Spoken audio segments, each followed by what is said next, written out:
Welcome everyone to Fundamentals of Kabbalah and Chassidut. We are continuing our series on the life and the teachings of the Ba'al Shem Tov. I believe I mentioned it last week, but I am hoping to finish this series tonight and next week. After that is Pesach, and plus I will be gone for up to 2 months. We are going to have a break in the learning, and then we'll start a whole new series. Make sure you follow your emails that you get from Or Chadash and the WhatsApp messages that you get constantly for more updates. As I've told people already, I'm not disappearing. You will get the weekly Haftorah, numerical gems every week, the mass email every week, and perhaps little snippets during our trip I will be sending out. And so you'll still be getting lots of materials from Or Chadash. Tonight, we're going to deal mostly with two very, very important events in the life of the Ba'al Shem Tov. And the first one, I'm going to actually read a letter that he wrote to his brother-in-law. We've discussed his brother-in-law many times, Rabbi Gershon of Kitov, his brother-in-law. And this letter that he wrote and this incident that he describes comes after he attempted to come to Eretz Yisrael.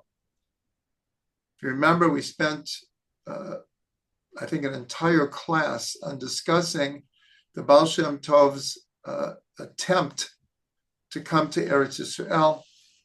And I remember the week after, we discussed even in greater depth what caused him to want to come to Eretz Yisrael.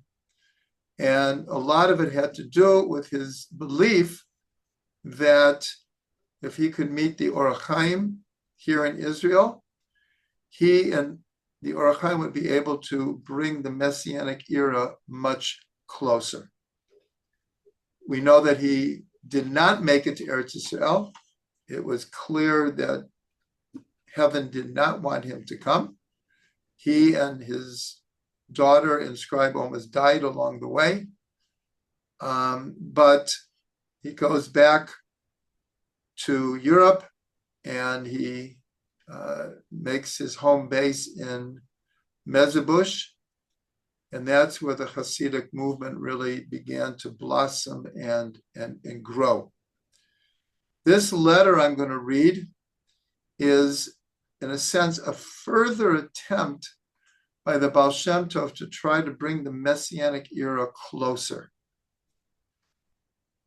If you remember, along with the core group of scholars that he was attracting to him, that would then, after his death, would be responsible with spreading Chassidut even farther than it was. By the time the Ba'al Shem Tov passed away, there were tens of thousands of people who now identified as being Chassidim in cities and villages all over Eastern Europe. But as we'll see in the second incident we'll discuss tonight, when the Maggid of Mezrich took over the Chassidic movement, then it really expanded tremendously. So this letter is, the Ba'al Shem Tov is still in touch with the hidden tzaddikim. This is a theme that we've seen throughout his life. From the time he was a child, he was connected to this secret group of hidden tzaddikim who were trying to bring encouragement, teaching, love to all of Israel in a very, very hidden way. And even though he was now known and he had revealed himself, he still was very much in contact with this group of hidden tzaddikim. And because of the dire situation in Eastern Europe, in Poland, in Ukraine, in Russia, in Latvia, the oppression, the poverty, the unsurety, pogroms all the time, blood libels all the time, massacres all the time, that the Ba'al Shem felt a pressing need to try to help bring Mashiach. And this letter is somewhat edited. It's parts of the letter. But I'm going to read the whole thing to you. And it begins like this. Again, this is the letter that the Ba'al Shem Tov wrote to his brother-in-law. And in fact, this is one of the only written documents that we have from the Ba'al Shem Tov. As we know, he didn't write any books, and his correspondence is unknown. This letter is, in a certain way, is the main piece of evidence that we have directly going back to the Ba'al Shem Tov. Dara is asking, is this letter included in books? So here, I'm reading from Rav Ginsburg's The Hebrew Letters. And because in this letter is the backbone teaching of the Hebrew letters, especially as developed by Rav Ginsburg. So it does appear in this book, and it appears in other books in Hebrew.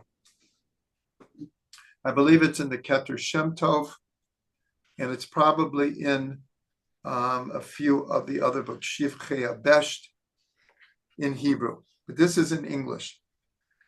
Here we go. On Rosh Hashanah of the year 5507, which translates into 1746.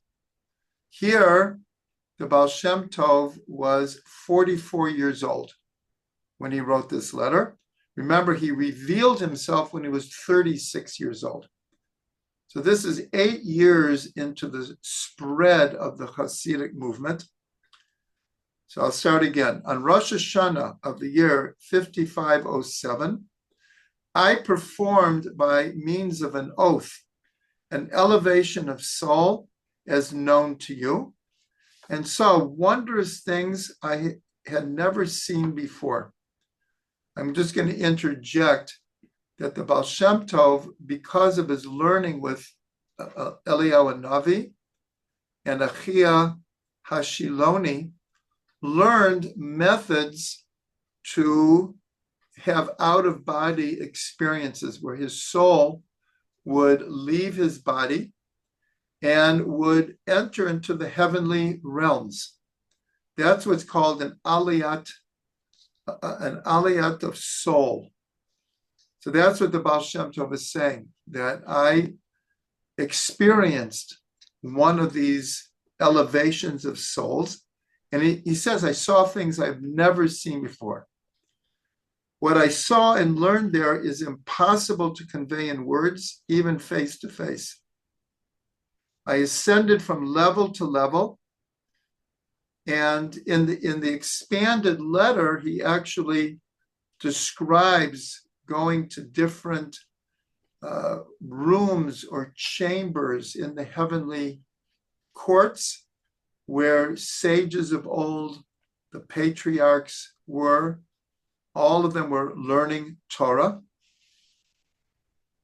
And then he says, I ascended from level to level until I entered the chamber of the Mashiach, where the Mashiach learns Torah with all the sages and tzaddikim, and also with the 7 shepherds. I asked the Mashiach, when will the master come? These words, when will the master come, are the same words of a very famous story in the Talmud, where Yeshua ben Levi, one of the great sages, also had an elevation of soul, and he also entered into the chamber where the soul of Mashiach is waiting until he is revealed. And he asked the same question: when is the master coming? In that story, Mashiach says, Hayom, today. And of course, Yeshua ben Levi is like, today? Oh my gosh. The whole day he's like sitting on needles in anticipation. When is the great shofar going to blow? When is Mashiach going to reveal himself? By the end of the day, it hadn't happened. Shortly after that, he has a vision, a meeting with Elijah the prophet. And he says, the Mashiach lied to me. He said he was coming Hayom, today. And Eliyahu said, you misunderstood. When he said Hayom, it was part of a verse which says, Hayom im tishma'u, today if you will listen to the voice of God.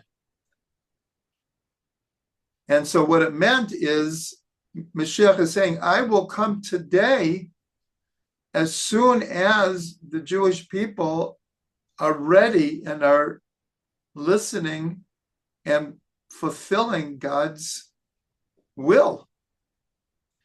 Here, the Ba'al Shem Tov asks the same question. He says, when is the master coming? Here, though, he gets a different answer. And in a certain way, this becomes the basis of the entire Chassidic movement. Mashiach answered, by this you shall know, when your teaching will become public and revealed in the world, and your well springs burst forth to the farthest corners, that which I have taught you and you have comprehended, and they also shall be able to perform unifications and elevations as you do, then all of the shells will cease to exist, and there shall be a time of goodwill and salvation. In other words, the Mashiach was putting it back on the Ba'al Shem Tov. In other words, it's dependent on your teachings reaching the farthest limits until they've spread to the entire world. So how did the Ba'al Shem Tov, and in Hebrew it's vayifutzu ma'anetecha chutza, when the well springs of your teachings spread to the farthest reaches. So the Ba'al Shem continues his letter. I stood in wonder and great distress as to the length of time necessary for this to occur. When could this be? But from what I learned there, 3 potent practices and 3 holy names, easy to learn and explain, my mind settled, and I thought that possibly by means of these, men of my nature will be able to achieve levels similar to mine. But I was not given permission all my life to reveal this. But this I may inform you, and may God help you. Your way shall be in the presence of God, and never leave your consciousness in the time of your prayer and study. Every word of your lips intend to unite. For in every letter, now what the next part becomes the basis of Rav Ginsburg's teachings on the Hebrew letters. And that's why this letter is printed in the very beginning of the book. Because what the Ba'al Shem Tov learned from the Mashiach is the inner teachings of the Hebrew letters. So he says like this: every word of your lips intend to unite, for in every letter there are worlds, souls, and divinity, and they ascend and connect and unify with each other, and afterwards the letters connect and unify to become a word, and then unify in true unification in divinity. So what he's saying here, and again, this is the basis of Rav Ginsburg's books, is that every letter has a manifestation in the worlds, meaning in the physical material world. Each of the letters has the way that it influences reality. That's what it means, when it says that God looked into the Torah and created the world. Because what is the Torah? Basically, words. And what are words made out of? Letters.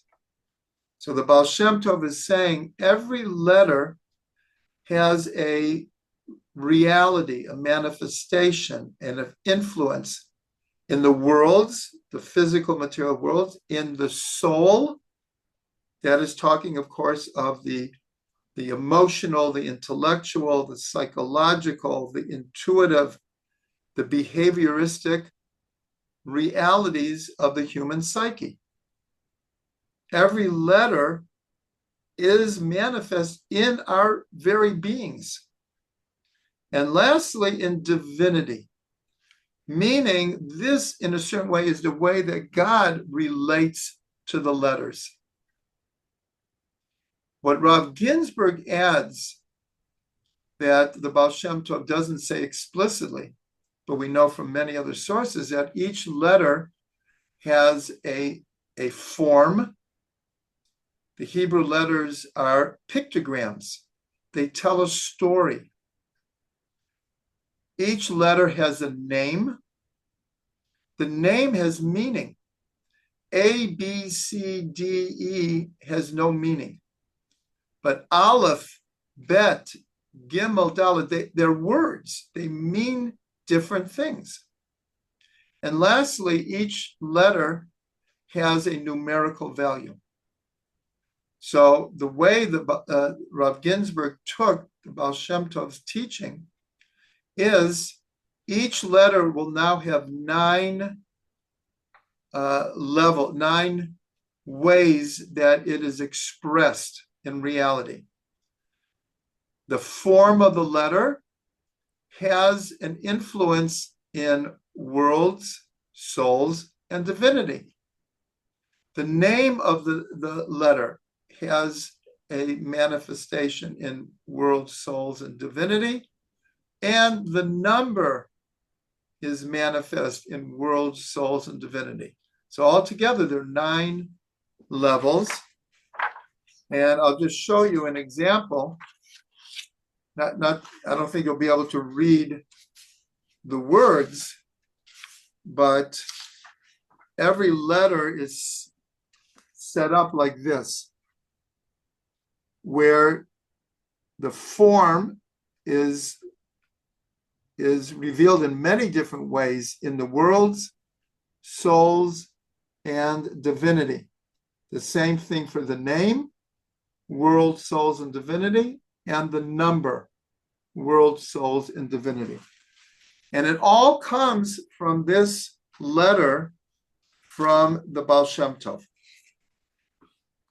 I am continuing now.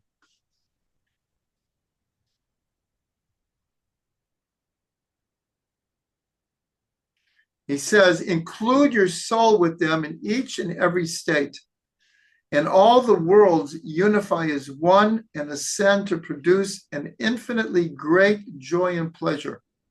Here he's describing really the joy and pleasure of learning Torah in the text with the Hebrew letters. And you can understand from the joy of groom and bride in miniature. Now, as you can understand from the joy of groom and bride in miniature and physicality, how much more so in such an exalted level as this? Surely God will be your aid, and wherever you turn, you will succeed and reach greater awareness. Give to the wise, and he will become wiser. That's the end of the letter. As I said, this is not the complete letter, but it's the most important parts of it. But here, I want to emphasize this idea of the answer of the Mashiach. Here, I gave some insight into the Hebrew letters, but that's not what I want to concentrate on here. Here is what the Mashiach said to the Ba'al Shem Tov. Vayafutzu ma'inatecha chutza. When the well springs of your Torah will reach the furthest parts of the globe, to those who are the farthest away, not just physically, but spiritually. And at first, the Ba'al Shem Tov expressed almost distress, like, how is that going to happen? Well, what I would like to propose is that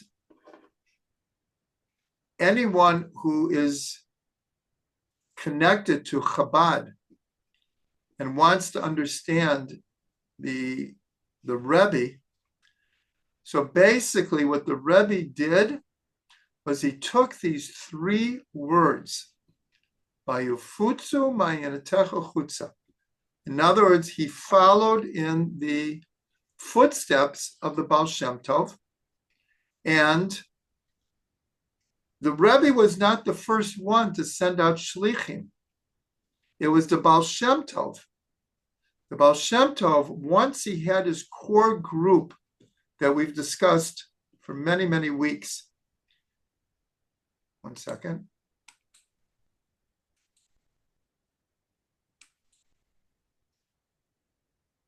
Once he had his core group, he began sending them out to different villages and cities, either for short visits in order to teach and encourage the people, or to set up a Chassidic community.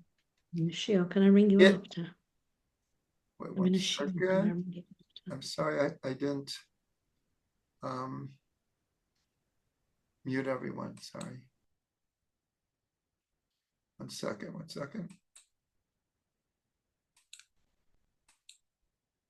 Okay. He began sending people out to set up Chassidic communities. That process increased greatly with the Maggid of Mezrich. And we're going to get to him soon. So here, the Mashiach, the soul of Mashiach, tells the Ba'al Shem Tov, basically, you're on the right track. You have already revealed yourself. You are, the Ba'al Shem Tov traveled extensively, going out and spreading these teachings. And now the Mashiach said, I will come when these teachings spread. So the Lubavitcher Rebbe did, there's not even an adjective that can explain the greatness of what he did, is he basically sent shlichim, messengers, to set up Jewish institutions to the four corners of the world. There is virtually no campus in America that does not have a Chabad, and there's no state that doesn't have a Chabad, and the majority of countries in the world have Chabad. if we eliminate the Arab and Muslim countries where Chabad is, I shouldn't say that, because with the Avram Accords, with the Abraham Accords, there is Chabad in Dubai now, and Bahrain. So Chabad is everywhere, because there is this core belief from this elevation of soul of the Ba'al Shem Tov, that when these teachings spread to the farthest reaches, and it's already said in the Zohar, really thousands of years before the Ba'al Shem Tov, and at least 500 years from the time that the Zohar was publicly revealed, the Zohar also says when the teachings of this book spread, Mashiach will come. The redemption will come, barachamim. And so this is a core idea in Chassidut in general. We'd say that in general, the Chassidic movement is we'll just say without embarrassment, is messianic, wants to bring Mashiach. Chabad is known for this, is known for this idea of spreading the teachings of Chassidut with the express hope and belief that by doing so will help bring the messianic era. Okay, now we're going to continue, and we are going to go to the meeting between the Maggid of Mezrich and the Ba'al Shem Tov. This occurred approximately 10 years, around 3 years after this revelation of the Ba'al Shem Tov. And the story is the Maggid of Mezrich was known as a child prodigy. He became very famous in his own right. He became what's called a Maggid. A Maggid is, in English, we call it a preacher. Someone who would either go from place to place preaching, and we've already seen that this was just part and parcel of Jewish life in those days. But I mean, just like let's say today, someone goes on the lecture trail. I'm about to go on the lecture trail, right? I wouldn't call myself a Maggid, but it's the same idea. And we learned how some of the Maggids would preach fire and brimstone and severe warnings to the people if they don't change their ways. The Ba'al Shem Tov was adamantly against this kind of preaching. That's not what the Maggid did. The Maggid became very, very well known. He was absolutely brilliant, and not only as a Talmudic scholar, but he was highly invested in learning Kabbalah. So, as always, there are many, many different versions of how these stories were handed down. But what I'm giving over is the basics. The Maggid, along with everything we've said, was fairly sickly his whole life. And especially he had a lame foot. He could not walk easily. And his whole disposition was very weak. And because of his, he was very much into fasting and an ascetic lifestyle, it actually made it much worse.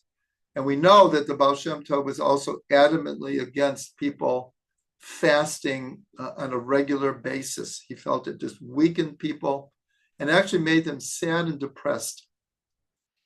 Anyways, the Maggid was getting sicker and sicker. And the Maggid had heard of the Ba'al Shem Tov, but didn't think much of him because he was called the Ba'al Shem Tov, like a miracle worker, a healer.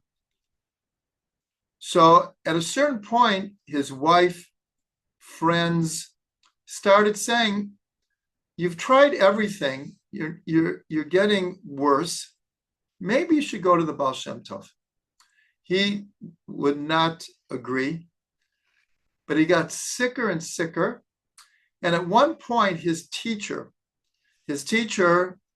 I don't know his full name, but he wrote a book called one second. I think it was the Pnei Yeshua.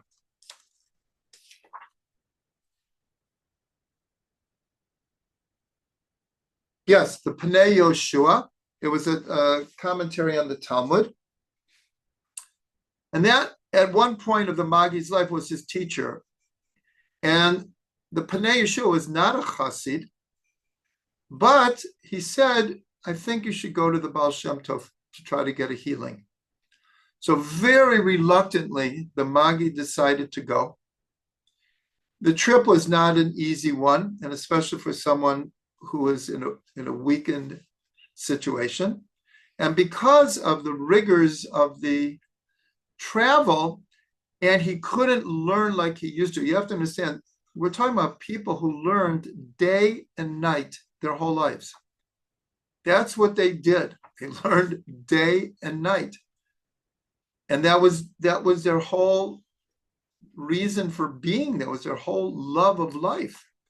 So on the journey, it was too hard for him to be learning. And he was already thinking, this is a big mistake. I don't even know if I should finish the journey. But he does. He comes to the Ba'al Shem Tov, and the first time he meets him, the Ba'al Shem Tov is surrounded with what are called simple Jews.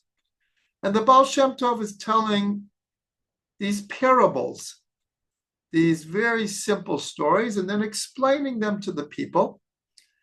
And the Maggid is like, "I can't believe this. This is like, I came all this way.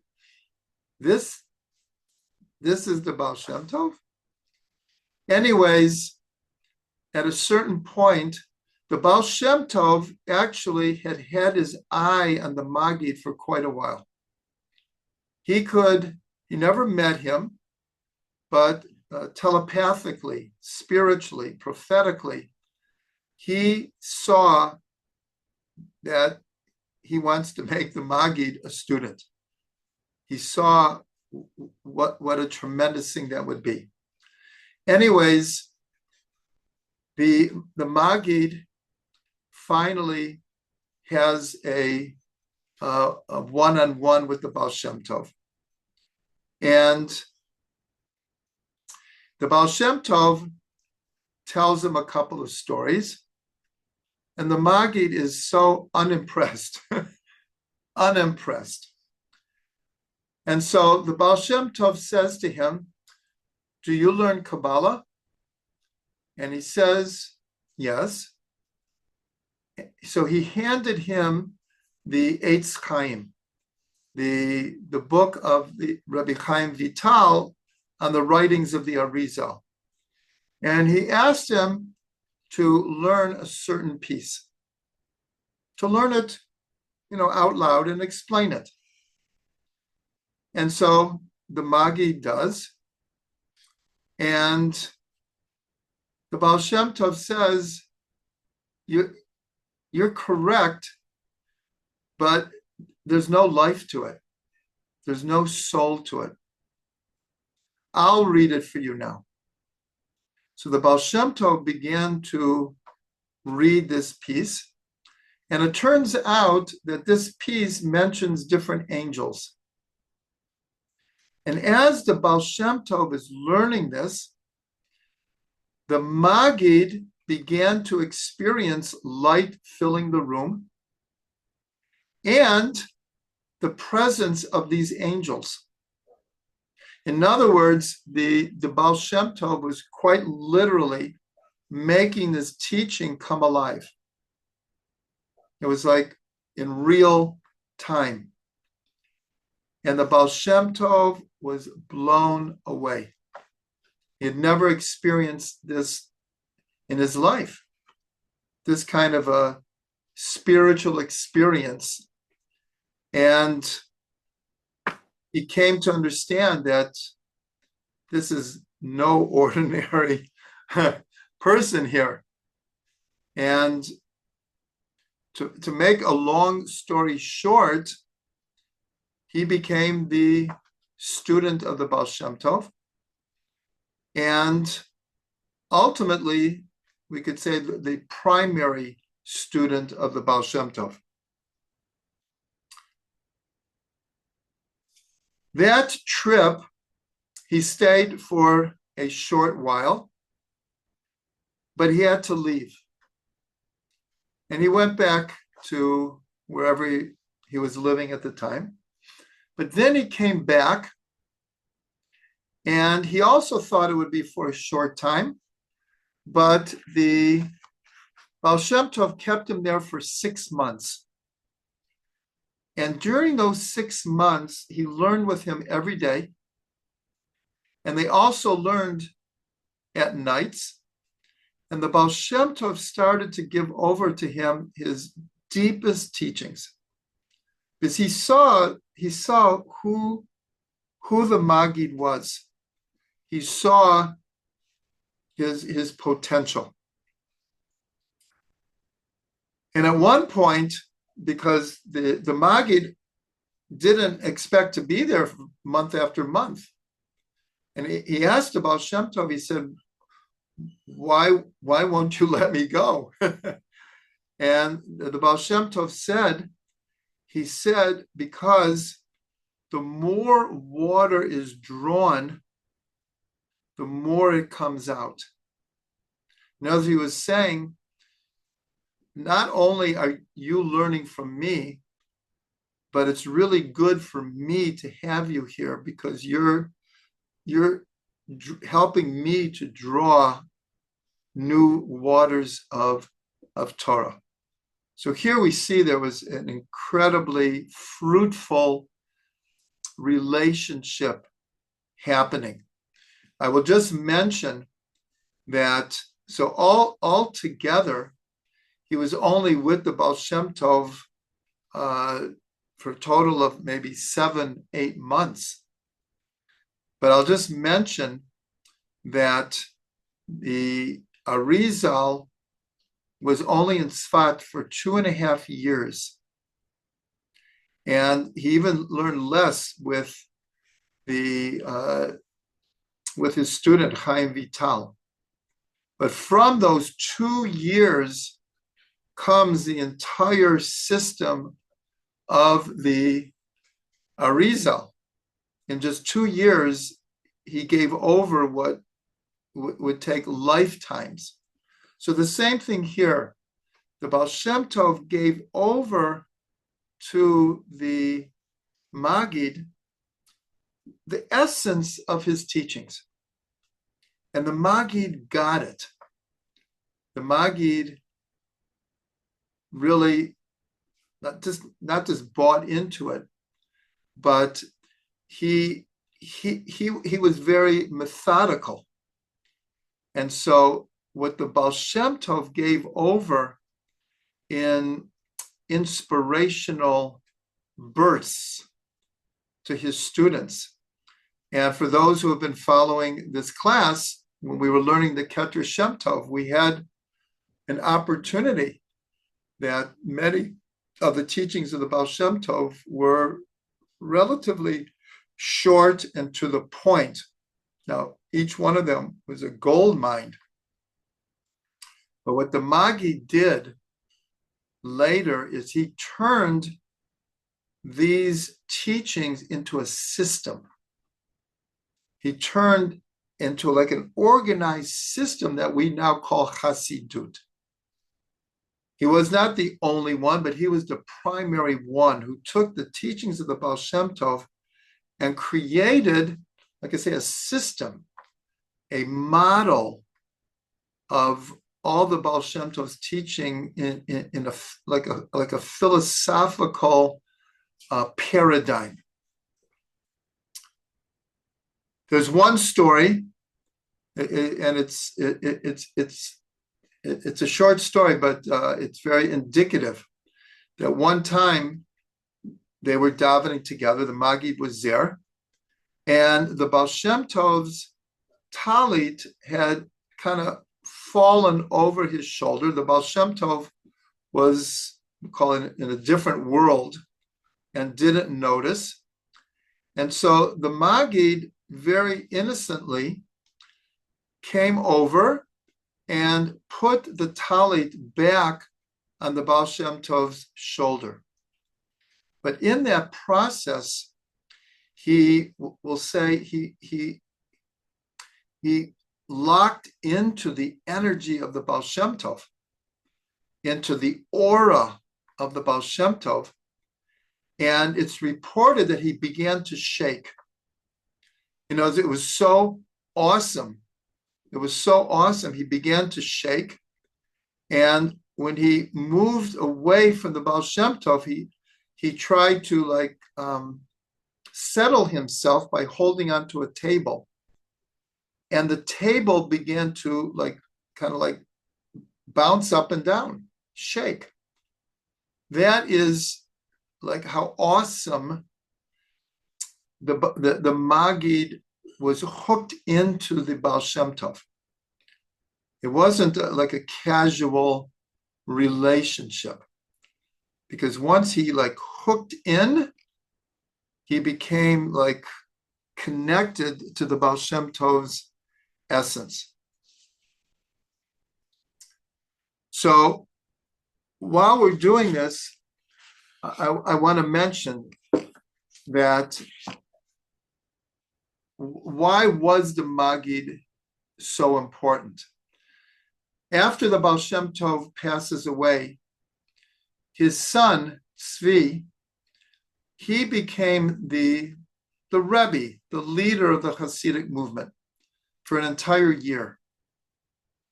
After 1 year at an event where most of the core group of the followers or the Ba'al Shem Tov were, he got up and said, I have to reveal to you that last night my father came to me in a dream and said, it's time to turn the mantle of leadership over to the Maggid.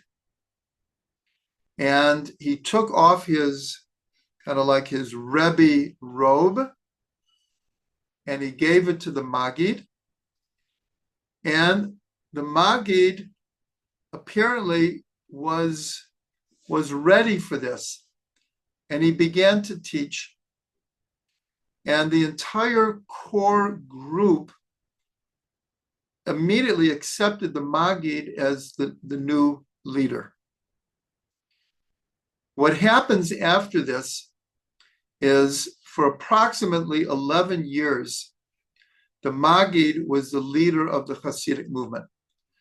But in one aspect, he was completely different than the Ba'al Shem Tov, because the Ba'al Shem Tov traveled extensively. The Maggid, very much because of his health situation, he never was totally healed. He definitely improved, and especially because the Ba'al Shem Tov ordered him to stop the intense fasting. He said it's so detrimental to you, and he did improve, and he became the leader for 11 years. But he moved to Mezrich. The Ba'al Shem Tov was headquartered in Mezrich, and he moved to Mezrich, and he basically stayed there, and everyone came to him. And in those 11 years, just like the Ba'al Shem Tov had attracted a core group of Talmudic scholars who then became Chassidim and went out to spread the word. The same thing happened with the Maggid. He attracted, now remember, even before he met the Ba'al Shem Tov, he was well known as a Maggid. He was well known. And so the combination of his being a Talmudic scholar, a Kabbalistic scholar, and a Chassid, so drew an incredible group of core people. I'm going to just mention some of their names because these Rebbes, and there were more, I'm only going to mention about 8 or 9, but from these 8 or 9 come a flowering of Chassidut, because each one of them then set up their own, they became Rebbes in their own cities, and they attracted a core group. And so it just kept on growing in that manner. So one of them was Levi Yitzhak of Berdichev, one of the most famous of the Rebbes. He had core group followers, but it didn't set up like a whole Chassidic court. But he became so well known. One of his books is learned all over the world, Kedushat Levi. Then there was Menachem Mendel of Vitebsk. Menachem Mendel of Vitebsk, to this day, there are many Vitebsker institutions in many different countries.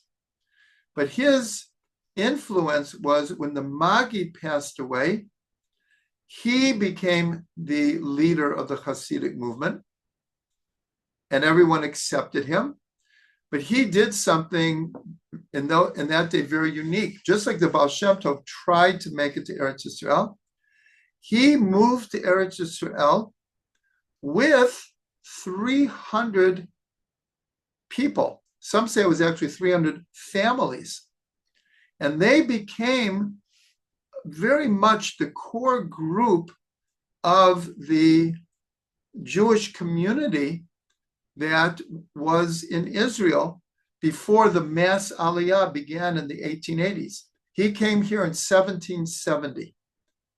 And he settled in Sfat and then Tiberia. He's buried in Tiberia. And in fact, for years, on his yurt site, Rav Ginsburg would travel to Tiberia and do a whole event at his grave, and then with the Chabad in Tiberia. One of his many students was the Alter Rebbe.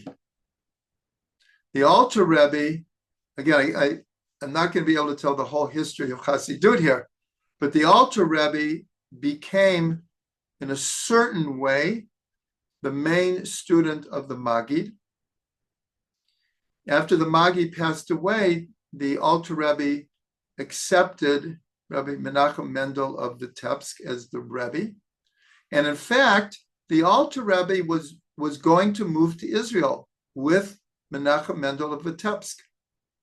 And part of the journey there, Menachem Mendel of Vitebsk took him to the side and said, no, you need to stay in Europe and spread Chassidut there. You're needed there. And the Alter Rebbe listened to him. And of course, the whole Chabad movement comes from Shneur Zalman of Liadi. But he was a student of the Maggid. There's a whole story about that. Then there was Aaron of Karlin. There are Karliner Hasidim in many, many places, especially here in Eretz Yisrael. It's a huge Chassidut. Rabbi Nachman of Chernobyl, also many students, many institutions, rebbes all over the world. One of them is the Babaver Rebbe in Brooklyn, and a huge Chassidus is the Babaver Rebbe. And then there was Rebbe Elimelech and Rebbe Zusha. They were brothers. Rebbe Zusha is buried with them right next to the Maggid. That's how close they were. But Rebbe Elimelech, so in a certain way, he became like a second Maggid, because the students that he attracted, they also became major rebbes in their own right. And some of them are the Maggid of Koznich. They're Koznich Hasidim to this day. Menachem Mendel of Rimanov. There's Rimanov Hasidim to this day. There's Avram Yeshua Heschel of Apt. And the most important one was Yaakov Yosef of Lublin, the seer of Lublin, the Jose of Lublin. We have like a chain of rebbes who nurtured rebbes, the Ba'al Shem Tov, then the Maggid, and then Rebbe Elimelech, and then the seer of Lublin. The seer of Lublin, the same. He gathered all these students, and then they went out and they became rebbes, famous rebbes. And so here we're really concentrating on the Maggid, because the Maggid became the main link. Because it's not clear what would have happened to the Chassidic movement without the Maggid. If it would have continued to spread the way that it did, if it would have had we'll call it the philosophical foundation and system of Chassidut, as we call it today. So that's the importance of the Maggid of Mezrich. I just want to mention just a few more ideas here, and then hopefully next week we will conclude our series. But I want to give like a lead up to that, and that is in one second. 1747 to 1750. This is approximately 10 to 13 years before the Ba'al Shem Tov passes away. There were a series of blood libels in Zaslav. Blood libels were very common in Europe. The complete lie, of course, that Jews kill Christians to get their blood to mix it in making matzah. It's an absurd, ridiculous proposition, because Jews don't eat blood and we don't kill people for no reason. So nonetheless, the blood libels in their historical perspective created death and havoc for Jewish communities throughout Europe for hundreds of years. Absolutely outrageous how many Jews died because of these rumors, or that Jews poisoned the wells during the Black Plague. And countless Jews died because of these rumors. So I'm mentioning it because as much as we talk about the Ba'al Shem Tov as being the teaching joy and the importance of joy in serving God, the Ba'al Shem Tov himself, of course, was very joyous because he was the living example. But the Ba'al Shem Tov took very much to heart the trials and the tribulations of the Jewish people. And it was during these blood libels that the Ba'al Shem Tov was very affected by it. And he would go into actually deep bouts of depression because he was trying to cancel these decrees, which many times he was successful.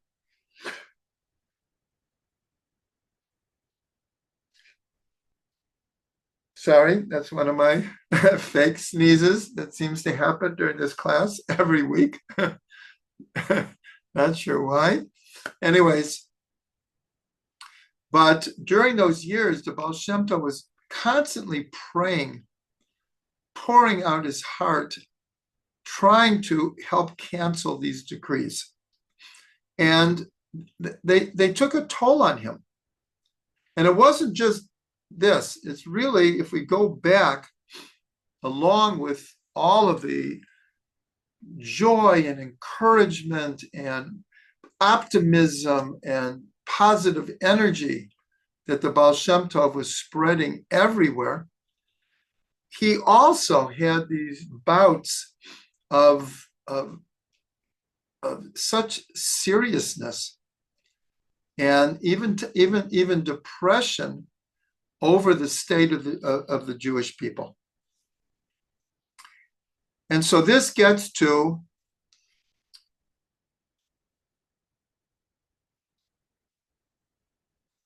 I think that's a good place to leave it. No, that's a good place to leave it.